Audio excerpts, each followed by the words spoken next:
রাজ্যের দিকে দিকে ঠিক কি পরিস্থিতি, কোথাও ঘর ছাড়া বিজেপির কর্মী সমর্থকেরা, আবার কোথাও আতঙ্কেই দিন কাটাচ্ছেন তারা। শুধুমাত্র এই ছবিটা নয়, মুর্শিদাবাদে সেখানে তৃণমূল বিজেপি সংঘর্ষ, যাকে কেন্দ্র করে রীতিমতো আতঙ্কিত হয়ে পড়ছেন যারা স্থানীয় বাসিন্দারা রয়েছেন, তারা নিরাপত্তা রক্ষীরা যারা রয়েছেন, যারা কেন্দ্রীয় বাহিনী জওয়ানরা রয়েছেন, তাদেরকে সামনে পেয়ে একের পর এক নালিশ তারা জানাচ্ছেন। কিন্তু প্রশ্ন হচ্ছে, এ রাজ্যে কেন বারবার ভোট পরবর্তী হিংসা দেখতে হবে, কেন বারবার আক্রান্ত হতে হবে বিরোধীদের? এই নিয়ে শুরু করবো আজকের বিতর্ক।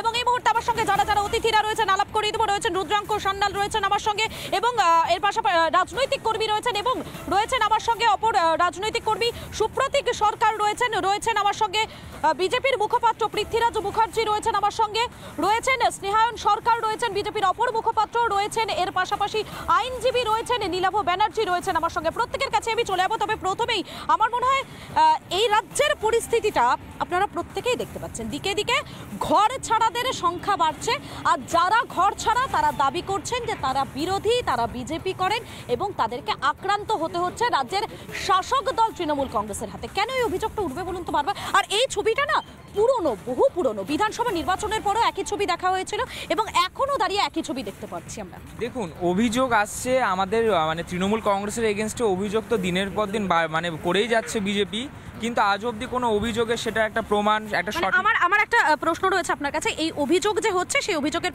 পর প্রশাসনের পক্ষ থেকে কোনো রকম কোনো ব্যবস্থা নেওয়া হয়েছে, বা দলের পক্ষ থেকে যারা আক্রান্ত হচ্ছেন তাদের পাশে যাওয়া, বা তারা কাদের দ্বারা আক্রান্ত হচ্ছেন, কি বৃত্তান্ত, এগুলো কি জানার কখনো চেষ্টা করা হয়েছে? আপনি একদম সঠিক কথা বলছেন। আমার কথা হচ্ছে, যদি অভিযোগ ওঠে সেখানে ভুলভাল করছে, সেখানে তৃণমূল এই করছে ওই করছে, আপনি বলছেন এই দল ওই দল, আমি বলি সর্বপরিক্ষিত মানুষ তো ওখানে অসুবিধা ভোগ করছে না, কিন্তু আমাদেরও তো একই বক্তব্য। মানুষ হচ্ছে সেখানে সব থেকে বেশি বিপর্যস্ত হতে পারে।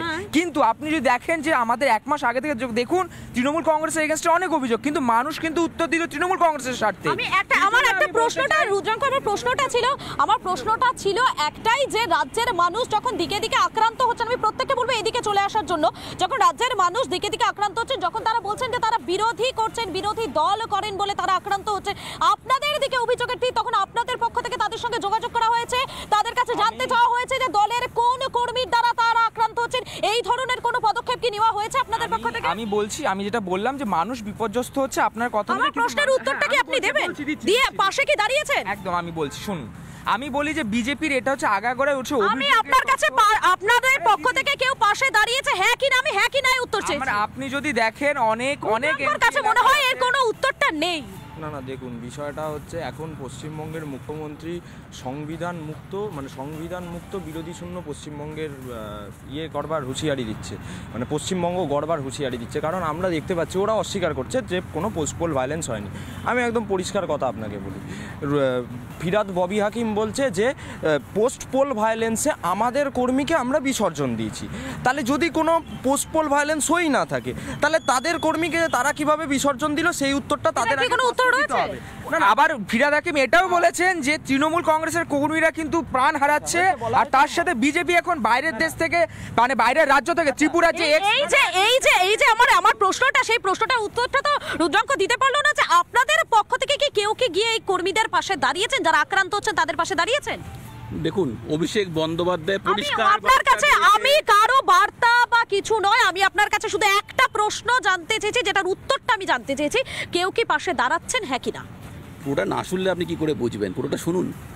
অভিষেক বন্দ্যোপাধ্যায় পরিষ্কার বলেছে যে আমরা এত সাফল্য পেয়েছি, সাফল্য সবার মাথার ঠান্ডা রেখে কাজ করতে হবে যেন কোনো বাজে ঘটনা না ঘটে, এবং উনার কথা মানেই আর বাজে ঘটনা যদি কোনো কিছু ঘটে থাকে, আমার কাছে জানা নেই ঘটেছে কিনা, যদি ঘটে থাকে আর ঘটবে না, এটা দায়িত্ব নিয়ে বলা যেতে পারে।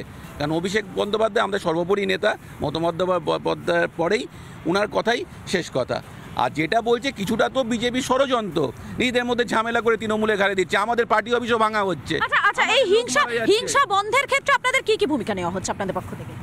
দেখুন, পশ্চিমবঙ্গে কোনো হিংসাই হচ্ছে না সেভাবে। আচ্ছা, তাহলে এই যে রেশন কেন বন্ধ করে দেওয়া হচ্ছে, বিভিন্ন জায়গা থেকে এই অভিযোগগুলো কেন আসছে, কেন ঘর ছেড়ে থাকতে হচ্ছে কর্মীদের, এই অভিযোগগুলো কেন রয়েছে? দেখুন, সন্দেশখালীতে আমরা দেখেছি, শুধু সন্দেশখালীর ঘটনা নয়, আমি বলছি বিভিন্ন জায়গা থেকে অভিযোগগুলো কেন উঠছে। বলছি দেখুন, সন্দেশখালীতে আমরা পানীয় জল পর্যন্ত বন্ধ করে দেওয়া হচ্ছে, এই অভিযোগটাও তো উঠে আসছে। আসছে এগুলো সর্বৈব মিথ্যা কথা, যেমন সন্দেশখালী এগুলো সব মিথ্যা কথা। একদম এগুলো সব সন্দেশখালী মিথ্যে। যেমন দেখেছিলেন না না, মিথ্যা বিষয়টা প্রচার হচ্ছে গিয়ে যে পোস্টপোল ভায়োলেন্স যে হবে সেটা তো ভোট শুরুর সময় চোপড়ার বিধায়ক হামিদুর রহমান বলেই দিয়েছিল যে কতদিন কেন্দ্রীয় বাহিনী আছে, কেন্দ্রীয় বাহিনী চলে গেলে তো আমাদের পুলিশ আমাদের প্রশাসন, তখন বুঝে নেব। এটার উত্তর রয়েছে সুপ্রতীক বাবু? না না, এরকম কোনো ঘটনাই নয়, বরং উল্টে আপনার বিজেপির মণ্ডলে এক মণ্ডলের নেতা মানে বলছে এই ধরনের কোনো ঘটনাই ঘটেনি, কিন্তু মুর্শিদাবাদের ছবিটা নীলাভা বাবু, মুর্শিদাবাদে যে ছবিটা দেখা যাচ্ছে সেখানে সাধারণ মানুষ তারা কেন্দ্রীয় বাহিনী জওয়ানকে সামনে পেয়ে নালিশ জানাচ্ছেন, অভিযোগ করছেন। কেন বলতে পারেন ভোট পরবর্তী হিংসাতে এভাবে সাধারণ মানুষকে এতটা সমস্যার মধ্যে পড়তে হবে? না দেখুন, কালীঘাটের নির্দেশে সারা রাজ্য জুড়ে আজকে ভোট পরবর্তী হিংসা চলছে। কালীঘাট থেকে নির্দেশ এসছে যেই মানুষটা তৃণমূলকে সমর্থন করেনি তার উপর আক্রমণ করতে, তাই জন্য আজকে এই পরিস্থিতি। সম্পূর্ণভাবে সন্ত্রাস হচ্ছে, পুলিশ এখানে মদত দিচ্ছে। পুলিশ আজকে কোনোভাবেই রাজ্যের মানুষকে বাঁচাতে না, তৃণমূলের নেতাদের দলদাস হিসেবে এবং চটি চাটতে ব্যস্ত আছে, তাই আজকে মানুষের এই দুর্দশা।